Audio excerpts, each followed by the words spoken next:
A history of performance in 20 minutes. Lecture. Let's attempt a history of the body in art as a history of silence as opposed to discourse about art. Let's take performance out of its historical environment. Let's simply show how the history of art has, at a certain moment, and for some people, engendered gestures and not objects, and certainly not discourse. Mime artist, showing, indicating, signaling. It's no longer time for speech, but time for action. So now, shut up. Keep it zipped. Don't say anything anymore. Don't read anything anymore. Everything is to be done, and yet nothing. Imagine if John Cage's 4 minutes 33 seconds was not silence as an absolute form of music, but instead, I'm not copying anymore. Now, I am showing. So, the anti-conceptual attitude. Oppose discourse with silence. Enough chit-chat. Don't use gestures alongside speech, but instead as a retort. Violence, then. End of conversation. Body art and performance, the dumb face of art. Illiterate and dogged. Autistic. The barons in the trees. Memories. It was not about going further or about provocation. It was a celebration of the present moment. Immediacy. Immediacy. Literally, no more mediation. Perhaps right there is where the greatest subversion lies. The last straw of art is to no longer have an object. Because no matter what object rather than no object. The greatest subversion is not to leave a trace. It's you arrive too late. Not even a mise en scène. A precarious gesture, instantaneous. It's nothing more to show. Already over. The culture of performance is what is not left over, even when you remember everything. Did it even happen? Not even sure. Looked at this way, in a purely formal fashion, the history of performance or of body art is not then a history of the representation of the body, but exclusively a history of gesture. Barely sketched, already expired. Let's try then a history of performance in 10 gestures and 30 figures. It could go like this, perhaps. First, inaugural gesture, appearing, simply being there. I don't hide behind my work anymore, so this is me. Straight like a capital I. Here I am, chin slightly raised, little smile. I am fine. I am affirming my positive subjectivity. Bob Morris, iBox, 1962.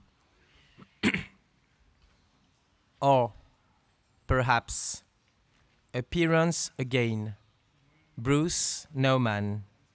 Enough talk. Enough gloss. Now I'm going to show you something. First, space. Well, it's obvious. Start from the beginning again. Relearn the fundamental gestures. Here are the limits of my universe.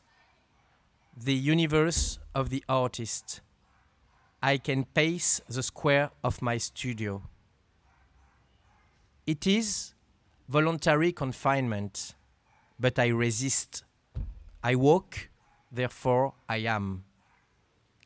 Appearance as simply being. Slow angle walk, Beckett walk, 1968.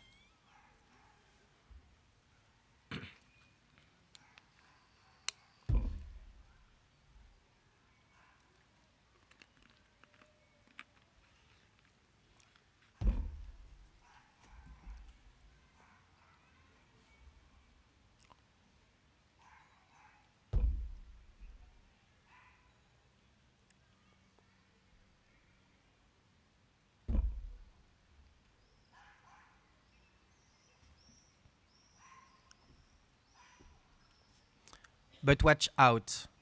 To appear is also and immediately to become a potential target. So you need to move. Otherwise, someone might shoot at you. Second gesture, then, receiving. On November 19th, 1971, Chris Burden stood up in a gallery in Santa Ana in California. Stood up in front of a gun, a movie camera, and a photographic camera. There is a shot.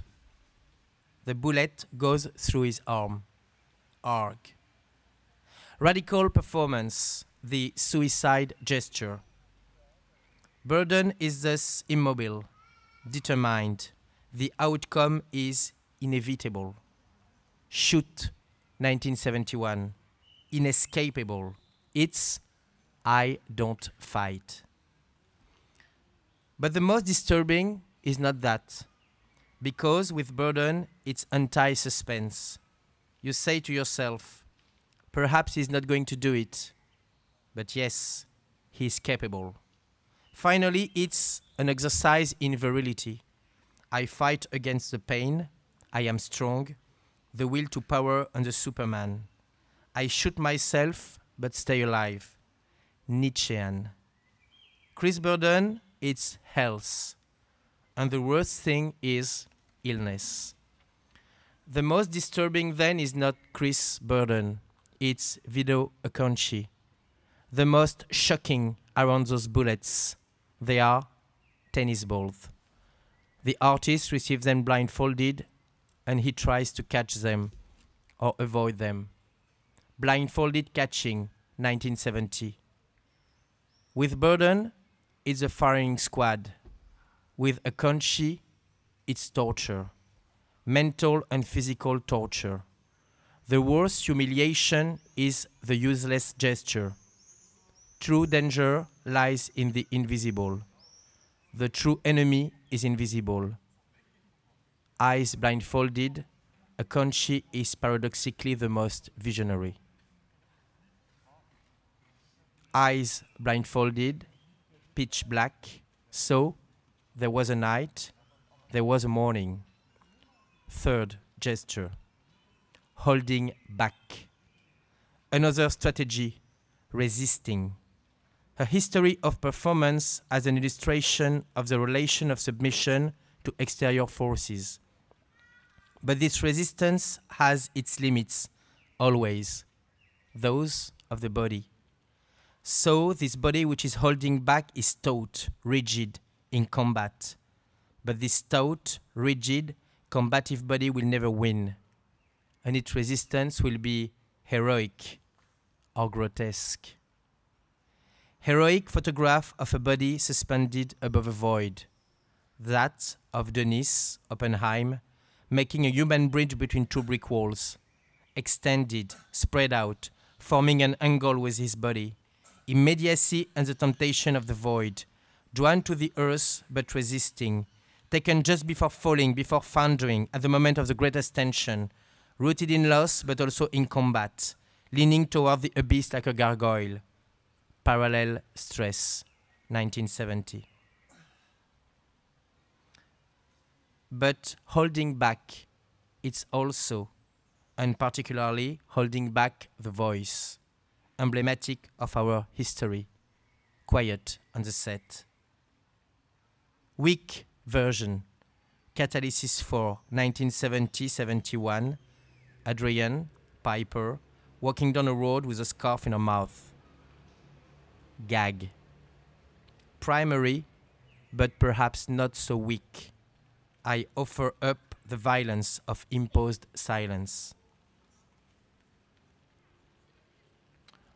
Or holding back again, radical and gory version.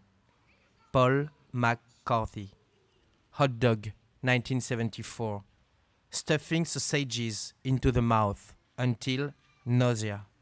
Something that won't go in and that can't come out. Abject voluntary gestures. Paul holds the sausages in with a bandage around his head. So obviously made dumb by force. Odiously dumb. Is he swallowing or vomiting? It's the same thing. The sausage is indigestible. He is unmanageable. Undigestible and more literally unspewable. The stupefied public are taken hostage.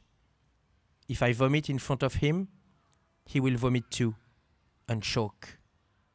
So the supreme irony of the situation is that McCarthy is taking advantage of this in order to reconcile the negative critics with the enthusiasts of the trashy performances. A France Dimanche journalist complained in February 1975 on the subject of body art. They call that art? It makes me throw up. Precisely. No transition, force, gesture, escaping.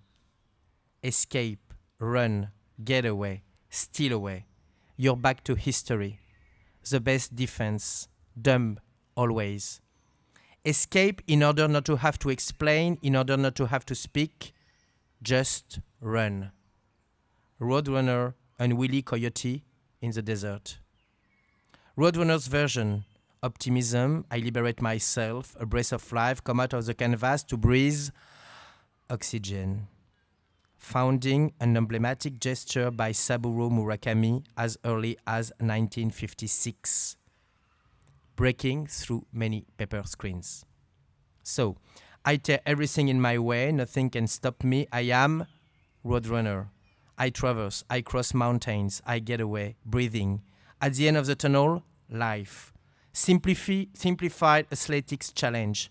The 200 meters through the hurdles. As easy as picking my nose. The other side of the coin, Willy Coyote's version, 14 years later, asthmatic and suicidal, absurd, desperate, and, to sum it up, Californian, by Barry Lee Va. Velocity Piece, 1970. I throw myself at the wall until I'm exhausted. Or to be more precise, I don't push against the wall, I escape. But it is impossible to escape. A magnificent and upsetting fiasco, like a claustrophobic swallow in a stable of Ladute or a fly. I bash against the window.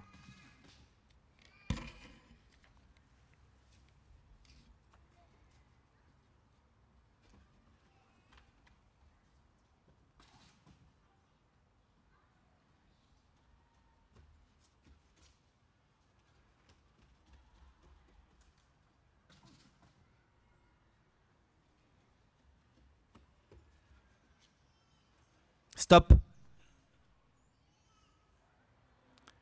But in fact, all of that is conscious and sublime, to the very limits of my body, a weakening coming and going, Sisyphus demonstrates the impossibility of perpetual motion. Because a man tires, damages himself, gets hurt, traces of blood, no possible way out.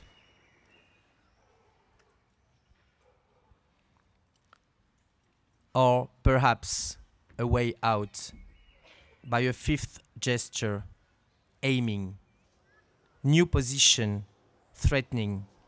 No further recourse is possible, as if in the 1960s art had gotten through the gates, past the sentry, diplomatic procedures exhausted. Now we shoot. Swinging 60s blowout with Niki de Saint-Phal.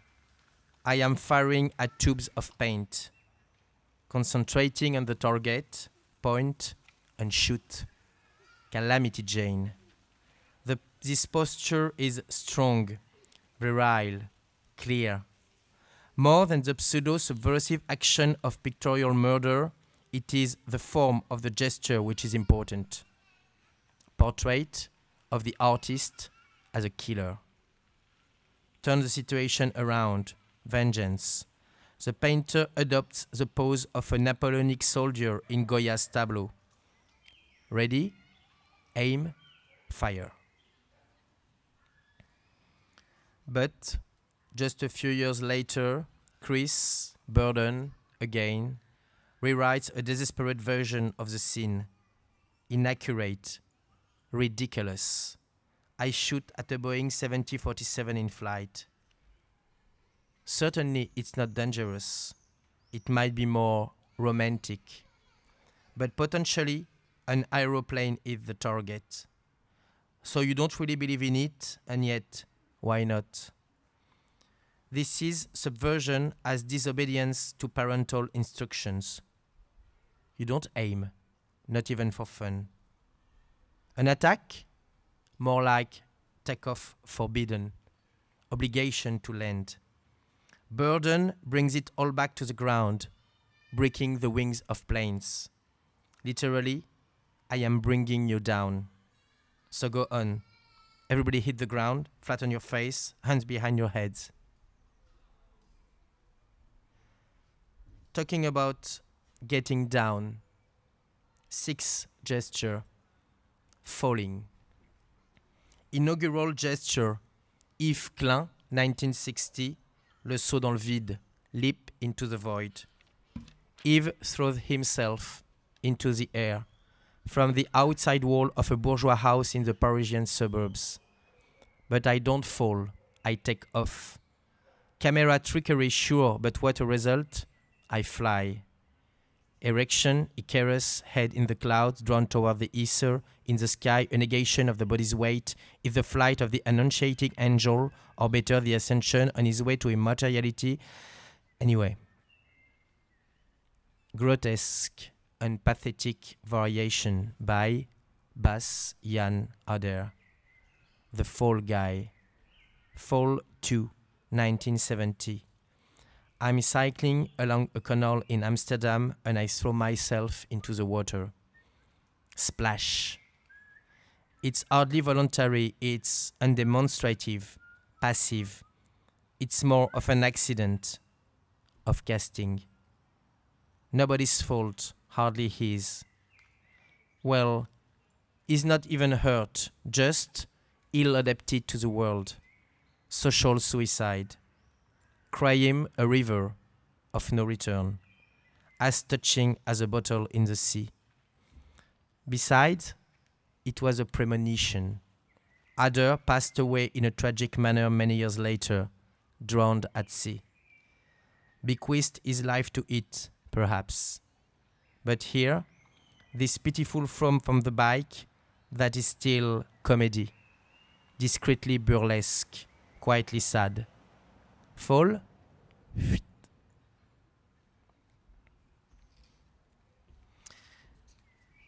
But don't worry, not everything is so quiet. New gesture, crying, sobbing, screaming. New gesture, dumb. Paradoxical? Not really. A cry is not discourse. A cry is expression, noise. It's not language. So, after centuries of visual and then textual discourse in art, the cry is an affirmation of the end of discourse. We have already moved on to something else, or returned to something else. A simple cry, just that, alone, primal, a return to the essence of art. I cry, after that comes language, the end of childhood. So, in the world of conceptual murmurs, several howls echo and call out to each other. Jochen, Marina, Bill. 1. Soprano Johann Gerst to cry until exhaustion, 1972. In a vacant lot, I cry out, "Hallo," until my voice breaks. Prayer, shamanism, howling at the moon. 2. Head-down version, Marina Abramovic, 1973. Freeing the voice. To cry is to resist. A near trance, experimenting with the body's limits. The result, an almost feral bel canto, like a roar, a wild musical. East Side Story. Marina, I just met a girl called Marina. 3. Bill Viola, The Space Between the Teeth, 1976. An oral version of the cry, organic traveling shot, an open mouth which cries out. The camera enters the mouth like the lion tamer with his head in the lion mouth.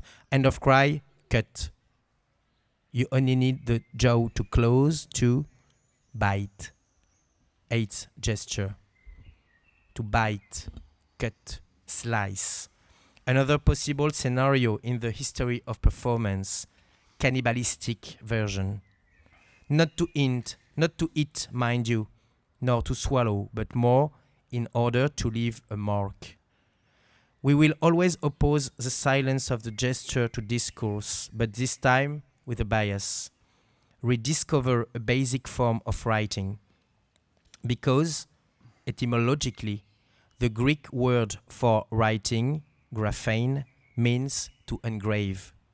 Right from the start, writing was not about constructing, but penetrating. So, like the scream was the primeval language, a bite is the first form of writing. So, after the silent expression of the scream, here is the illegible imprint of the bite wound. Therefore, leave marks. Trademarks, Vito Acconci, 1970. Methodical bites onto the body until all possible areas have been beaten. Ambitious writing, that we could say biting. Internal rotary printing, break level, grease, front side 70, possible bearing, ready for press, dispatch, curved, squared, glued spine. Now just leave it to dry. Delivery to end place in New York. Printing still. A version with binding and stitching. Gina Payne, Action sentimentale, Sentimental Action, 1972. Sat down, cross-legged on the floor, I stick rose thorns into my extending forearm. I am a sculpture. I am the tree trunk of popular festivals. With each nail planted, I make a wish. It's not really masochistic, but rather a solitary game. It's more welcoming. The body as a fertile ground, transplant territory, fusion of organs possible and desirable. More persistent bite. Nam Jun Pek slices his arm with a razor blade, 1967. The gesture is simple, basic, has no effect. A plural experiment, applied and absurd. An arm version of Harakiri. Small arms version. Because within the Adams family of the reflexive biters, the razorblade school, the most committed remain the Austrian Gunther Bruce. Cyrus Probe, Laceration Test, 1970. It's the end of Viennese actionism, the last pathetic parade. Tragic self-hazing in Vienna, one dead. or almost. Bruce, on his knees, in torn garter belt and mutilated body, slices his scalp calmly with a razor and drinks his old urine from a glass. It's the end. It's man alone, who ends up tearing himself apart with strings attached to his ankles. We cannot do anything for him. Vladimir Jankelevich's death is the present event. Final curtain.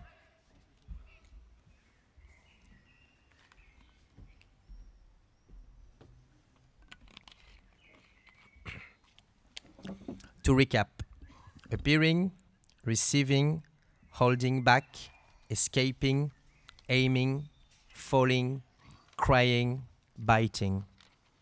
But yet, another new gesture, emptying oneself. Empty yourself, free supply. Two options to choose from, generous or pathetic, losing or giving. The giving of nourishment or the pure loss of self. Sometimes it's difficult to distinguish between them. My body as a source of life or of trouble. I give to you or I let go of myself. In any case, this round is on me.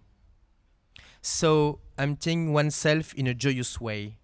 Bruce Nauman, Self-Portrait as a Fountain, 1966-67. The artist spewing water like a fountain, generous, giving, nourishing, a life source. Silence always. You can't speak when your mouth is full. It's a simple gesture, at once ironic and voluntary. The maximum effect with a minimum of effects. When the artist is happy, that's what he does. It makes me think of that quote from Kurt Schwitters. Every time an artist spits, it is art. Emptying oneself, scatological version. Otto Mule, Peace Action 1968. Emptying yourself into another's mouth. A sadomasochistic version of the gift. Golden Shower in Munich. Welcome to the theater of the cruelty. Don't hold back. Let the peace flow, overflow, water sport. And from there, de facto, the tap is open. Everything can happily flow. You could write a history of performance like a synthesis of fluid dynamics. A few random examples. The Flanner version. Francis, Alice, pouring paint from a pot with a hole in it and walking the street of Sao Paulo, 1995. Fine blue line on grey pavement. Maximum traceability. More, Hannah Wilke, his first epistle, 1978. Naked urination, standing into the toilet bowl. But not that vulnerable. There's a pistol in her hand. Less naturalistic provocation than visual affirmation of sexual equality in violence. Or, here's another one. Carolee Schneemann, Interior Scroll, 1975. I empty my body via the vagina while unrolling a parchment. You might call it a fusion of the Bible with Gustave Courbet. The word is the origin of the world. And the final version, Mike Kelley, Manipulating Mass-Produced Idealized Objects, 1990. Mission, shitting on cuddly toys. Maximum subversion, you forget yourself, literally. Return of the repressed, assisted ready-made, ready-merde. Pick up your own regression, e.g. stained teddy bear. Toy Story, option massacre game. Good night, children. You want me to tell you the story of the bear and the rabbit? No, thank you. It's okay.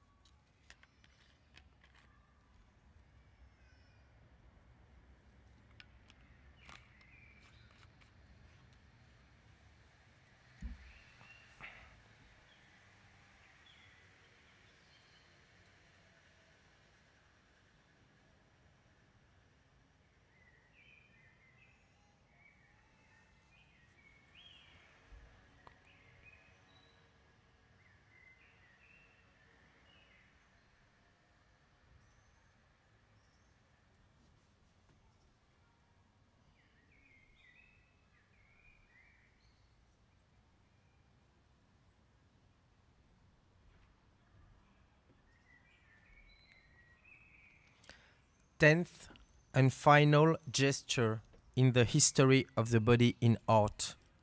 The opposite of the first gesture. The opposite of appearing. Not appearing. Using the body to signify absence. In short, to disappear. So, disappearing.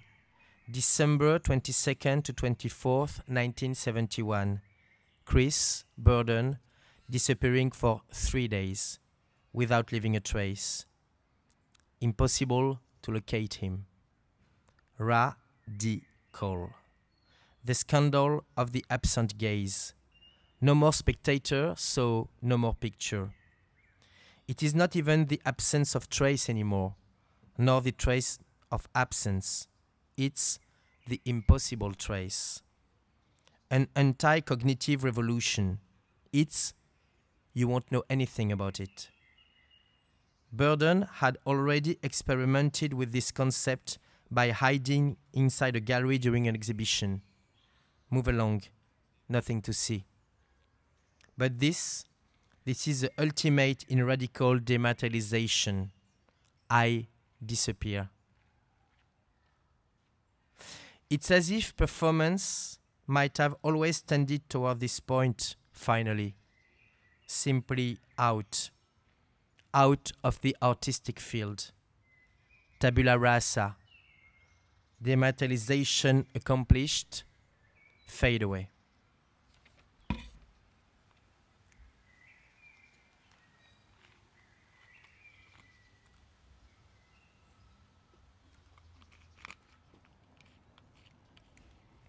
Or come back, but then, having disposed of the body and the gesture, the end of performance. In that case, come back to square one. The two Swiss artists, Fischli and Weiss, putting oil on the fire. Der Lauf der Dinge, The Course of Things, 1987. On 50 minutes to tell you that art is dynamite. A series of catastrophic events which set out each other off like falling dominoes. Return of the object, of sculpture, but in a body art without the body version. Puppet. The rebirth of the happening option of bachelor undesiring machines. The entire history of performance replayed with hardware and mechanics. Fluxus in a Home Depot kind of a way.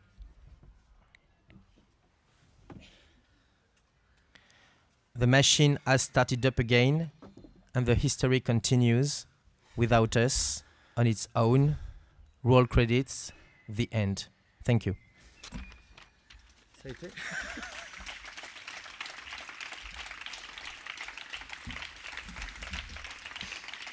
Merci.